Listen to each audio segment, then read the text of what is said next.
नमस्कार मंडळी, आईच्या पाहुणचारमध्ये मी आपलं स्वागत करते।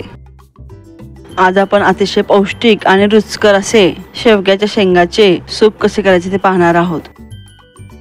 शेवग्याच्या शेंगाच्या सूपसाठी 5-6 शेवग्याच्या शेंगा लागणार आहेत। शेवग्याच्या शेंगाचे 2 ते 3 इंचाचे काप कापून घ्यायचे।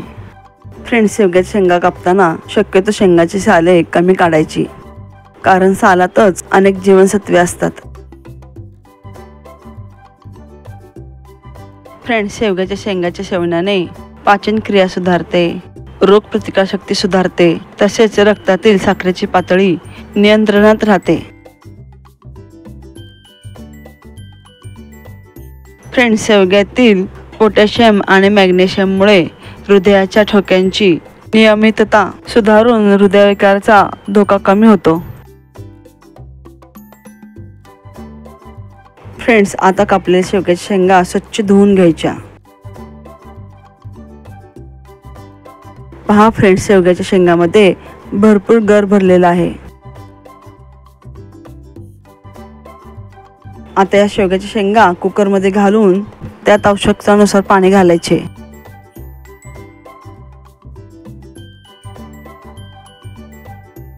आता हा कुकर गॅसवर ठेवून 4 ते 5 शिट्ट्या काढून शेंगा शिजवून घ्यायच्या। पहा फ्रेंड्स, शेवग्याच्या शेंगा छान शिजल्या आहेत। फ्रेंड्स, या रेसिपीचे साहित्य डिस्क्रिप्शन बॉक्समध्ये दिलं आहे। फ्रेंड्स, शिजलेल्या शेंगातील काही बिया काढून घ्यायच्या।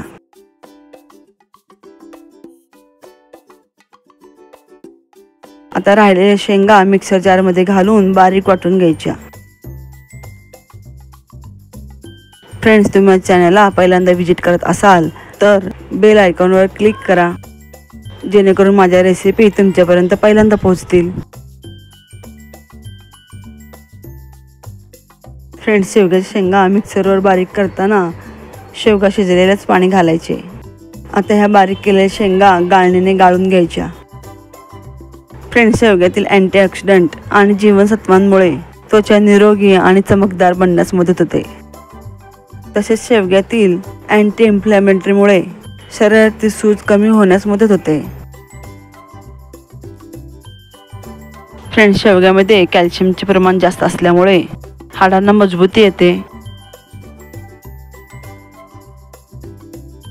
फ्रेंड्स, शेवग्याचा गर गाळून राहिलेला चोथा आहे तो फेकून देण्यापूर्वी तो चोथा एका भांड्यात घेऊन त्यात 1 ग्लास पाणी घालायचे। आता हा चोथा हाताने छान चोळून घ्यायचा। पहा फ्रेंड्स, या चोथ्यामध्येही शेवग्याचा रस भरपूर प्रमाणात निघाला।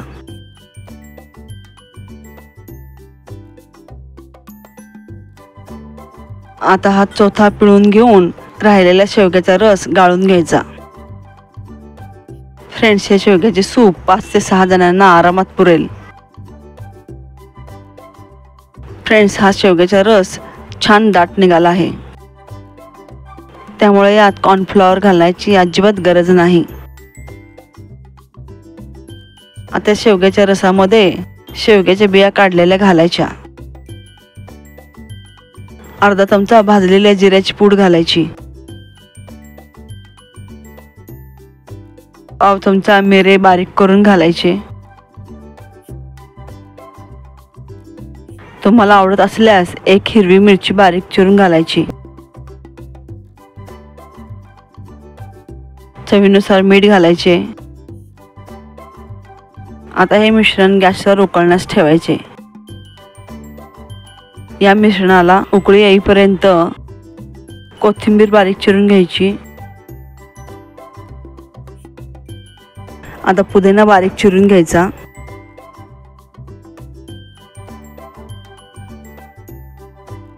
फ्रेंड्स, शेवग्याच्या सेवनाने मधुमेहाच्या रुग्णांची इन्सुलिन पातळी नियंत्रित राहते। तसेच शेवगा बद्धकोष्ठता, संधिवातात अत्यंत गुणकारी आहे।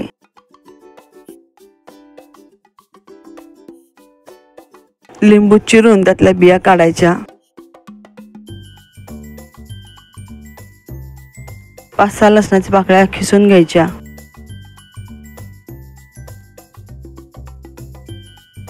फ्रेंड्स, शेवग्याच्या पानांचा, फुलांचा, शेवग्याच्या शेंगांचा आयुर्वेदात खूप उपयोग केला जातो.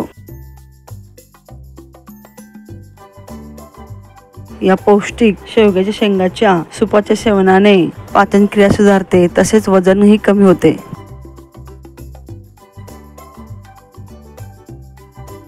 कोथिंबीर, पुदिना, लिंबू चिरून झाला आहे, लसूण खिसून झालेला आहे.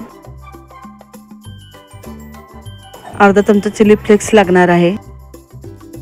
आता उकळलेल्या सूपमध्ये खिसलेला लसूण घालायचा, चिरलेली कोथिंबीर, चिरलेला पुदिना घालायचा, चिली फ्लेक्स घालायचे. आता हे मिश्रण छान मिक्स करून 5 ते 7 मिनिट उकळी काढायची.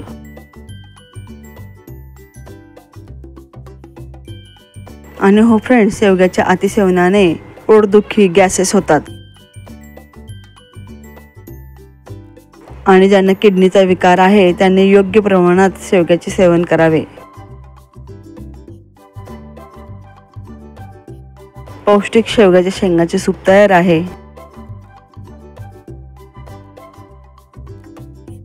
आता गॅस बंद करून यामध्ये अर्धा लिंबाचा रस पिळून घालायचा.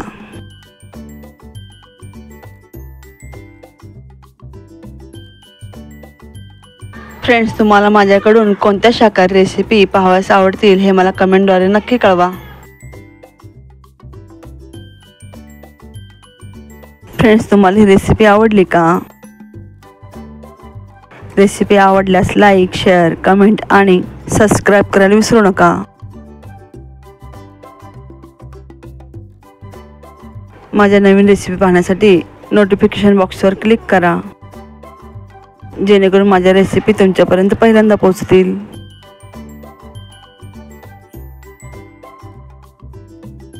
धन्यवाद.